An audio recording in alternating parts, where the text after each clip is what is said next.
എല്ലാവർക്കും നമസ്കാരം. ഇന്നത്തെ സമുദ്രയാത്രയുടെ അടുത്ത വീഡിയോ നമ്മൾ പോയിരിക്കുന്നത് ഗ്രീസിലെ ഇത്താക്ക എന്ന് പറഞ്ഞ ഒരു ഐലൻഡിലാണ്. ഞാനിപ്പോൾ നിൽക്കുന്നത് ഒരു ഗ്രീക്ക് ഓർത്തഡോക്സ് ചർച്ചിൻ്റെ മുമ്പിലാണ്. ഇത്താക്കയിൽ ഒരു പകുതി 3/4% ആളുകളും ഗ്രീക്ക് ഓർത്തഡോക്സും പിന്നെ കുറച്ച് ഓട്ടോമൻ ഗ്രീക്ക് ചർച്ചിലാണ് വിശ്വസിക്കുന്നത്. ഈ ഐലൻഡിൻ്റെ ആകെ 2011 സെൻസസ് വെച്ചിട്ട് ആകെ 3600 പേരൊക്കെ ഉള്ളൂ ഈ ഐലൻഡിൽ. അപ്പോൾ എൻ്റെ പ്ലാൻ എന്ന് പറഞ്ഞു കഴിഞ്ഞാൽ ഈ ഐലൻഡിൻ്റെ മുകളിലേക്ക് കയറി പോകാം. അപ്പോൾ നമുക്ക് നല്ലൊരു വ്യൂ കിട്ടും. ഇപ്പം നിൽക്കുന്ന സ്ഥലത്തിൻ്റെ മുകളിലേക്കുള്ള പോകാനുള്ളൊരു ആരോ കണ്ടിട്ടുണ്ട്. അപ്പോൾ ഞാൻ അങ്ങോട്ടേക്ക് മുകളിലേക്ക് പോയിട്ട് അവിടുത്തെ ഒരു വ്യൂ കാണാൻ വേണ്ടിയുള്ള പോക്കാണത്. പോകുന്ന പോക്കിൽ നമുക്ക് ഗ്രീസിൻ്റെ കുറച്ച് ചരിത്രമൊക്കെ ഞാൻ പറയാം. ഇതിൻ്റെ മുകളിലെത്താനായിട്ട് അത്യാവശ്യം കുറേ സ്റ്റെപ്പുകളും കുറേ എന്താ പറയുക കുന്നുകളൊക്കെ ചെറിയ കയറ്റങ്ങളൊക്കെ ഉണ്ട്. അത് കയറി വേണം പോകാൻ. അപ്പോൾ എൻ്റെ വീഡിയോ കാണുന്ന ആളുകൾ ആരെങ്കിലും എന്നെങ്കിലും ഈ ഐലൻഡുകളിലൊക്കെ വരികയാണെങ്കിൽ നിങ്ങൾ ഇവിടേക്ക് ഇങ്ങനെയുള്ള വരുമ്പോൾ അപ്രോപ്പറായിട്ടുള്ള ചെരുപ്പ് ഇടണം. നല്ലൊരു റണ്ണിങ് ഷൂ, നല്ല ഗ്രിപ്പുള്ള റണ്ണിങ് ഷൂ ഇട്ടിട്ട് വേണം. കാരണം ഇതൊക്കെ പഴമയുള്ള ഈ സ്റ്റെപ്പുകളൊക്കെ ചിലപ്പോൾ തെന്നാനും ഇതൊക്കെ സാധ്യത കൂടുതലാണ്. അപ്പോൾ അതെല്ലാവരും മുൻകൂട്ടി കാണണം. ഇപ്പോൾ നിങ്ങൾക്ക് കാണാം ഈ പഴക്കമുള്ള സ്റ്റെപ്പുകളെ സൈഡിലുള്ള മതിലൊക്കെ കാണുമ്പോൾ നമുക്കറിയാം അത്രയും പഴക്കമുള്ളൊരു സ്ഥലത്ത് കൂടെയാണ് നമ്മൾ മുകളിലേക്ക് കയറി പോകുന്നത്. നല്ലൊരു കയറ്റമുണ്ട്. ഈ ദ്വീപ് അറിയപ്പെടുന്നത് തന്നെ ഹോം ഓഫ് ഒഡീസസ് എന്നാണ്. അതായത് ഒഡീസസിനെ ജനങ്ങൾ ഇഷ്ടപ്പെടാനുള്ള പ്രധാനപ്പെട്ട കാരണം അയാളുടെ ബുദ്ധിമാനും ഭയങ്കര സൂത്രശാലിയായിരുന്നു. ഒരു പ്രാസംഗികനും കൂടെ ആയിരുന്നു ഇയാൾ. ഗ്രീക്ക് ചരിത്രകാരന്മാർ ഇയാളെ ജീവിച്ചിരുന്നെന്നും ഇയാൾ ദൈവമല്ലാന്നും സ്ഥാപിച്ചെടുത്തിട്ടുണ്ട്. 8-ാം നൂറ്റാണ്ടിലാണ് ഇയാൾ ജീവിച്ചിരുന്നതെന്നൊക്കെ അവർ കണ്ടെത്തിയിട്ടുണ്ട്. പിന്നെ ഈ ഐലൻഡ് 3 സമുദ്രങ്ങളായിട്ട് ചുറ്റപ്പെട്ടാണ് കിടക്കുന്നത്. ഐഗൻ സീ എന്ന് പറഞ്ഞതും പിന്നെ മെഡിറ്ററേനിയൻ സീ, അയോണിയൻ സീ, ഈ 3 കടലിൻ്റെ നടുക്ക്, അതായത് കടലായിട്ട് ചുറ്റപ്പെട്ടാണ് ഈ ഐലൻഡ് സ്ഥിതി ചെയ്യുന്നത്.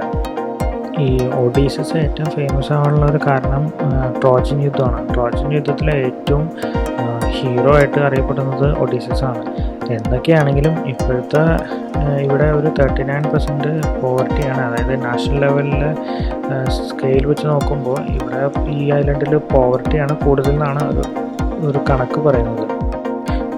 വാർ ഹീറോയൊക്കെ ആണെങ്കിലും ഇയാളുടെ മകനായ തെലിക്കോണോസിൻ്റെ അറിയാതെ മകൻ്റെ കൈകൊണ്ട് കൊല്ലപ്പെടാനായിരുന്നു ഇയാളുടെ വിധി. ഇവിടുത്തെ കെട്ടിടങ്ങളിലൊക്കെ ഓടുകൾ കണ്ടാണ് ഒരു പ്രത്യേകതരം. നമ്മുടെ നാട്ടിലൊക്കെ ഇപ്പോൾ കാണുന്നുണ്ട് ഈ ഓടുകൾ വെച്ചിട്ട് ചൂട് കുറയ്ക്കാൻ വേണ്ടി ചെയ്യുന്നത്. പക്ഷെ അതിൻ്റെ ഒരു ഭംഗി കൂടി ഉണ്ട്. നമ്മൾ മുകളിൽ നിന്ന് നോക്കുമ്പോൾ മനസ്സിലാവുന്നത് ഫുൾ എല്ലാം ചുമന്ന കളറിലുള്ള ഈ ഓടുകളാണ്. ഒരു പ്രത്യേക ഭംഗിയാണത്. അങ്ങനെ നമ്മൾ കയറ്റങ്ങൾ കയറി കുറച്ച് ഉയരത്തിലെത്തി. ഇനിയും പോകാനുണ്ട് കേട്ടോ. ഇനിയും കുറച്ചും കൂടി ദൂരം പോയെന്നൊക്കെ തന്നെയാണ് ഞാൻ വിചാരിക്കുന്നത്.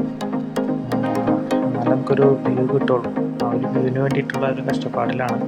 ഇപ്പോൾ ഒരു പഴയൊരു കെട്ടിടമൊക്കെ ഇടിഞ്ഞ് പൊളിഞ്ഞ് വീഴാതെ കെട്ടിടം, നാരങ്ങയുടെ ചെടി, നമ്മുടെ നാട്ടിലെ നാരം ഒക്കെ ഉണ്ട്.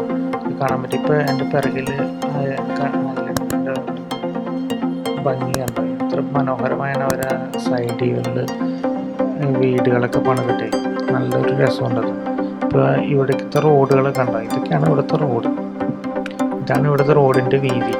അപ്പോൾ ഈ ഐലൻഡിലേക്ക് വരുന്നേക്കാളും മുമ്പ് 2-3 സ്ലോഗൻസ് ഒക്കെ ചെയ്യണമെന്ന് ഇങ്ങനെ വായിച്ച് നോക്കിയപ്പോൾ ഞാൻ കണ്ടിരുന്നു. അതായത് നമുക്ക് നല്ല വീതിയുള്ള റോഡുകൾ കിട്ടണേ എന്ന് പ്രാർത്ഥിക്കണം, സുരക്ഷിതമായിട്ട് തിരിച്ചെത്തിക്കണേ എന്ന് പ്രാർത്ഥിക്കണം. കാരണം ഞാൻ അറിഞ്ഞിടത്തോളം എൻ്റെ കുറച്ച് സുഹൃത്തുക്കൾ കുറച്ച് ദൂരെ ഒരു വൈനറിയിൽ പോയിരുന്നു. ഇവിടെയൊക്കെ ഒരു വൈനറി ഫേമസ് ആണെന്ന് ഞാൻ പറഞ്ഞിരുന്നല്ലോ. അപ്പോൾ അവിടെ പോയി തിരിച്ചു വന്നപ്പോൾ അവർ പറഞ്ഞത് ഒരു വണ്ടി വന്നിട്ട് വേറെ വണ്ടി ഓപ്പോസിറ്റ് വന്നു കഴിഞ്ഞാൽ ഈ വണ്ടി റിവേഴ്സ് എടുക്കണം. കാരണം അതുപോലെ വളച്ച് നമ്മൾ വയനാട്ടിലൊക്കെ ചുരത്തിലൊക്കെ പോകുമ്പോൾ വളയ്ക്കില്ലേ, ആ ഒരു രീതിയിൽ വളച്ചെടുത്തിട്ടാണ്. ഭയങ്കര പാടാന്നാണ് അറിഞ്ഞത്. ഇപ്പം ഏകദേശം നമ്മൾ ഒരു കുറച്ച് ഉയരത്തിലെത്തി. ഞാൻ നേരത്തെ പറഞ്ഞ ചുമന്ന ഓടിൻ്റെ ഭംഗി ഇപ്പോൾ കണ്ടോ. അങ്ങനെ ഒരു ഓർത്തഡോക്സ് ചർച്ചിൻ്റെ മുമ്പിൽ എത്തിയിട്ടുണ്ട്. ഇനി ഇതിൻ്റെ സൈഡിൽ കൂടി ഇനി കുറച്ചും കൂടി ദൂരം പോകാൻ പറ്റുമെന്ന് നോക്കട്ടെ. അപ്പോഴാ ഒരു ഭംഗി കുറച്ചും കൂടി എടുത്ത് കാണിക്കാൻ പറ്റുള്ളൂ. പിന്നെ കുറച്ചും കൂടി ദൂരം പോവുകയാണ്. അതുപോലെ തന്നെ മറ്റൊരു സ്ലോഗനാണ് ഞങ്ങൾക്ക് സാഹസികത നിറഞ്ഞ ഒരു യാത്ര തരണം. പറഞ്ഞ ഈ റോഡിൻ്റെ വീതി കണ്ടപ്പോൾ മനസ്സിലായിട്ടുണ്ടാവല്ലോ സാഹചര്യം എന്തോരം നിറഞ്ഞൊരു യാത്രയായിരിക്കും അതൊന്നും. നമ്മുടെ ഇത്ര നേരത്തെ പരിശ്രമത്തിന് ഒരു സമാപ്തിയായിരിക്കുകയാണ്. ഞാൻ നോക്കിയിട്ട് കുറച്ച് ഹൈറ്റുള്ളൊരു സ്ഥലം ഇതായിട്ടാണ് എനിക്ക് തോന്നിയത്. ഇവിടുന്ന് നോക്കുമ്പോൾ ഒരു വ്യൂ ഇതാണ് മക്കളെ, വ്യൂ. മലകളുടെ ഇടയിലൂടെ കടൽ കടന്നു വരുന്നു. പിന്നെ താഴേക്ക് നല്ല താഴ്ചയാണ്. റോഡിലേക്ക് പോകാൻ ചെറിയൊരു പേടി, കാരണം ഇത്രയും ഹൈക്ക് ചെയ്ത് വന്നിട്ട് കാല് ചെറുതായിട്ട് വിറയ്ക്കുന്നുണ്ട്. പക്ഷേ ഈ ഒരു വ്യൂ ഒരു അപാര വ്യൂ തന്നെയാണ്. എന്തൊക്കെയാലും കറങ്ങി തിരിഞ്ഞ് എത്തിയത് ഒരു സംസ്ഥേരിയുടെ പിറകിലാണ്. പള്ളിയുടെ തൊട്ട് പിറകിലായിട്ട് ഒരു മലഞ്ചെരുവ് പോലെ ചെരുവിലായിട്ടൊരു സംസ്ഥേരി പുരാതനമായൊരു ശൈലിയിൽ പണിതുണ്ടാക്കിയ ഒരു സംസ്ഥേരിയാണ്. പക്ഷെ ഇവിടെ നിന്നുള്ളൊരു വ്യൂ ഒരു രക്ഷയില്ല. സംസ്ഥേരിക്ക് അവിടെ കിടക്കട്ടെ.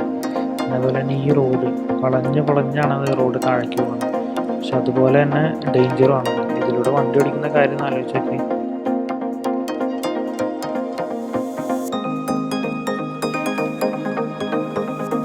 പിന്നെ അവിടെ അറ്റത്ത് പൈൻ മരങ്ങൾ, ആ ഒരു കാഴ്ച എനിക്ക് ഭയങ്കര ആകർഷിച്ചു. പക്ഷെ എനിക്ക് അങ്ങോട്ടേക്ക് പോയി കുറച്ചുകൂടെ അടുത്ത് പോകണമെന്നുണ്ട്. അത് അടുത്തൊരു മലയിലേക്കാണ്, പിന്നെയും കയറണം. എനിക്ക് അധികം സമയങ്ങളൊന്നും ഇല്ലാത്തതുകൊണ്ട് പെട്ടെന്ന് തന്നെ തിരിച്ചു പോരാനുള്ള യാത്രയിലാണ്. എന്തായാലും നല്ലൊരു വ്യൂ എനിക്ക് കിട്ടി. അതിന് വേണ്ടിയിട്ടാണ് ഞാൻ കഷ്ടപ്പെട്ടത്. അതെനിക്ക് കിട്ടി.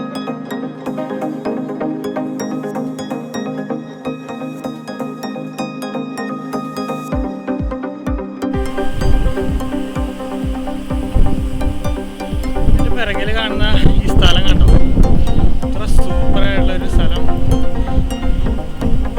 ഇത്ര കാലങ്ങൾക്ക് ശേഷം ഇത്ര പച്ചപ്പോടും ചെടികളുടെ ആ ഒരു ഇതൊക്കെ ആയിട്ട് സൂപ്പറാണ്.